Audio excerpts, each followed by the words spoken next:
কি রে ভাইয়া, আজ তুই বাইরে যাসনি?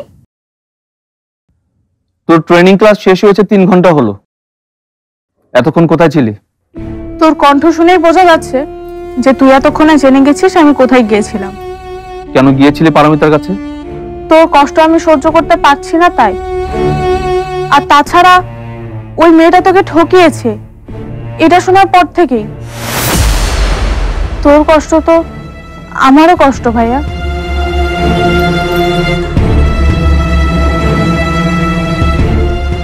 আমি কষ্ট পাচ্ছি পারমিতার জন্য? কে বলেছে তোকে? সবকিছুই কি তোর বলতে হবে? আমি নিজে কিছু বুঝতে পারি না? জুথি, খুব ভুল করছিস তুই। আমার আর পারমিতার ব্যাপারটা এত সহজ না, বিষয়টা অনেক জটিল। তুই সবকিছু না জেনে পারমিতার সাথে কেন দেখা করতে গিয়েছিস? এখন তোর উপরই আমার প্রচুর রাগ হচ্ছে।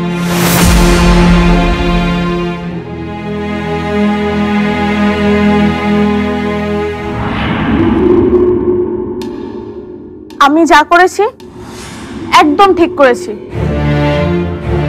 ও আমার ভাইয়াকে কষ্ট দিয়ে নিজে খুব শান্তিতে থাকবে, এটা কখনোই হতে পারে না। কেউ শান্তিতে নেই। সব সময় নিজেকে এত ওভার স্মার্ট কেন মনে করিস তুই?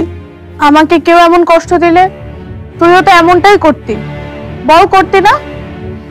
সব সময় 2 লাইন বেশি বুঝবি না। আমি কি করতাম কি করতাম না সেটা তুই কি করে জানিস? আমি আর কখনো যেন না শুনি তুই পারমিতার সাথে দেখা করেছিস বা কথা বলেছিস। ওয়ালটন মাইক্রোওয়েভ ওভেনের খাবার গরম রাখে দীর্ঘ সময় ধরে। ওয়ালটন মাইক্রোওয়েভ ওভেন, সেটা সরাসরি হোক বা ফোনে।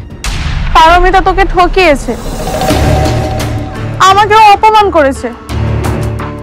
আমি ওকে দেখিয়ে দেব ও কি হারিয়েছে। জুথি, এটা নিয়ে আর বাড়াবাড়ি করিস না। করব না, কিন্তু আমাকেও তোর কথা দিতে হবে। আমি যাকে পছন্দ করব তুই তাকেই বিয়ে করবি। আমি এখন এসব নিয়ে ভাবছি না। না, তোর এসব খামখেয়ালি কথা অনেক শুনেছি, আর শুনতে পারবো না। আমার কথা তোকে মানতেই হবে। জুথি, পাগলামি করিস না। এই মুহূর্তে আমি এসব কিছু ভাবতে চাচ্ছি না। তুই যদি কথা না দিস তাহলে কিন্তু আমি আজ থেকেই খাওয়া দাওয়া বন্ধ করে দেবো, আর ওষুধও খাবো না। কেন এমন করছিস বোন? আমি আর তো কোনো কথা শুনবো না। আমাকে কথা দে, না হলে। আচ্ছা ঠিক আছে।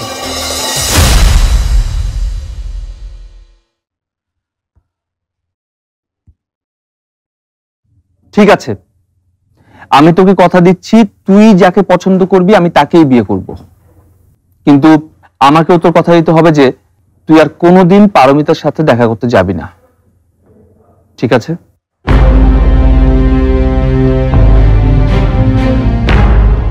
দেখ না ভাইয়া, এবার আমি তোর কেমন দারুণ একটা ব্যবস্থা করি। ওই পারমিতা জেলাস হতে হতে শেষ হয়ে যাবে।